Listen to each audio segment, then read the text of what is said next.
Hello everyone to part 2 of the 10-part video course. This video will be about Wyckoff. I'll be splitting Wyckoff into 3 videos just because it is a very big topic. One could argue that it's one of the biggest topics, if not the biggest topic in smart money.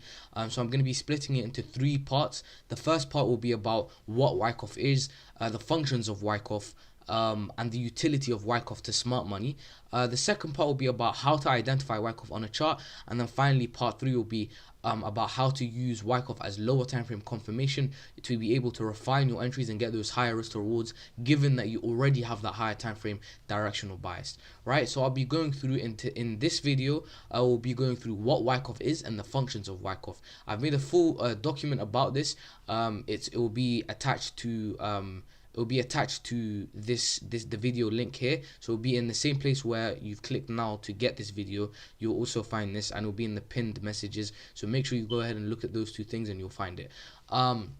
But here we go. What is Wyckoff? We need to understand that there are 2 functions of Wyckoff. Function 1, right, I'll read it out word for word. Wyckoff distribution and accumulation schematics allow smart money and other large capital market participants to find the liquidity to open positions that may not have been originally present. What do I mean by that? To understand what I've just said, we need to understand the concept of liquidity. We need to understand that in any market, be it your local Walmart, Asda, right, they are just superstores in the US and UK respectively, right, be it the stock market, be it the forex market, be it the crypto market, any sort of market is basically just the interaction between buyers and sellers, right? And price, aka the price of an asset like Euro JPY we're at right now, or Tesla stock, or Dogecoin, right? The price is a reflection of the interaction between buyers and sellers.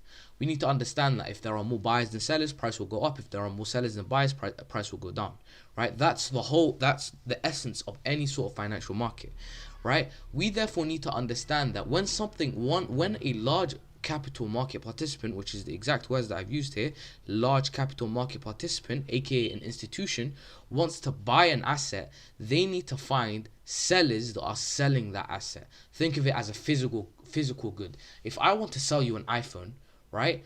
If you want to buy an iPhone from me, I need to first be selling that iPhone so you're able to buy it from me, right? Same thing in a financial market. If smart money wants to buy an asset, people that are selling the amount that they want to buy must be present in the market so that that buy can be executed and that it can be put into the liquidity pool, right?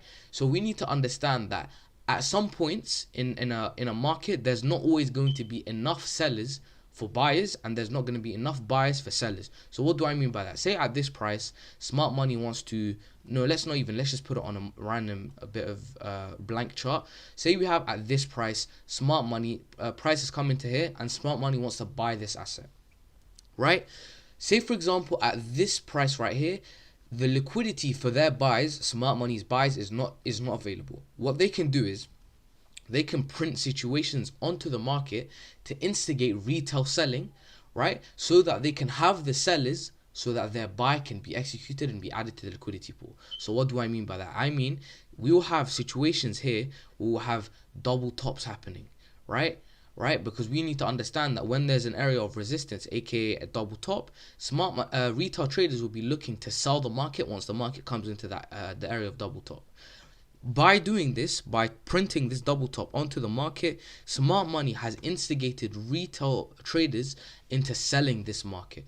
What that will mean is that they are then able to buy the market, right? So when they have this double top market, they can then open their buys, right? When at this price, when all retail traders are going to be selling, they can enter their buys and price can then go upwards, right? So that's the whole concept of Wyckoff. Printing situations onto the market to instigate retail buying if they want to sell, and by they I mean smart money, and printing situations telling retail buyers to buy if they want to sell the market, right? That's how it works. That's literally it, right? So the second function of Wyckoff, plus I go into far more detail here, right? Basically, I talk about everything that I've just talked about, physical market, so on and so forth, right?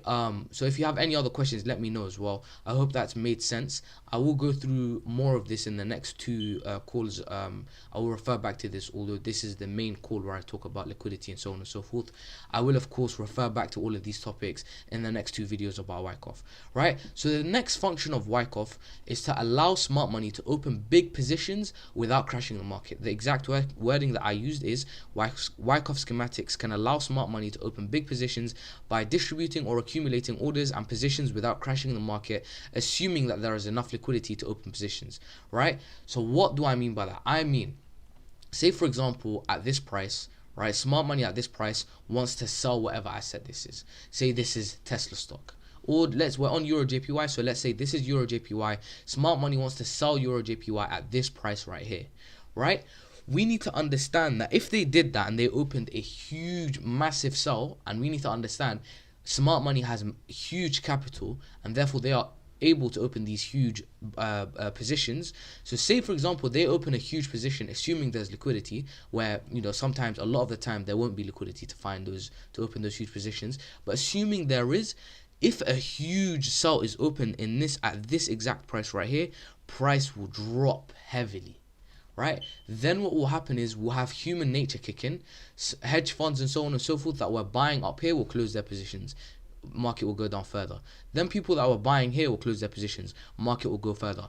Then what do we have? We have a flash crash, right? Which is any sort of trader's worst case scenario, right? So what Wyckoff does is it allows smart money multiple opportunities to sell a market. So say for example, let me just draw a Wyckoff distribution: primary supply, this is our buyer's climax, our automatic rally, our secondary test, our upthrust, our UTAD, and then the market breaks straight to the downside, our last point of supply, and then our sell down, right? This, by the way, this is our primary supply, buyer's climax, secondary test, UTAD, last point of supply, right? What that does is that allows smart money multiple opportunities to sell this market.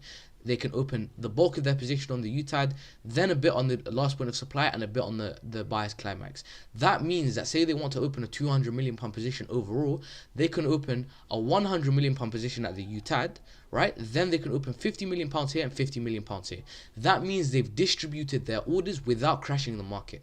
So what the effect on the market will be is, instead of having a huge position that will crash the market heavily, we'll have a position here that makes the market move down but not too much, a position here that makes the market move down a bit more, and then a position here that makes the market move down similar to the UTAD, right? So that's the other function of Wyckoff. That's why Wyckoff is useful for smart money. Smart money uses instigate retail buyers and sellers. So just an overview, they will instigate setup. So for example, here we have a setup that will instigate retail selling for them to be able to buy the market at this price. They'll be instigating retail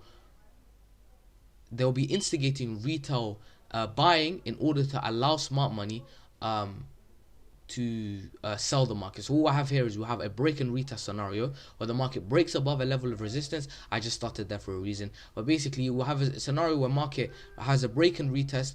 Retail traders will start buying this market. Then what will happen is up here there'll be enough liquidity to sell the market, and smart money will do just that.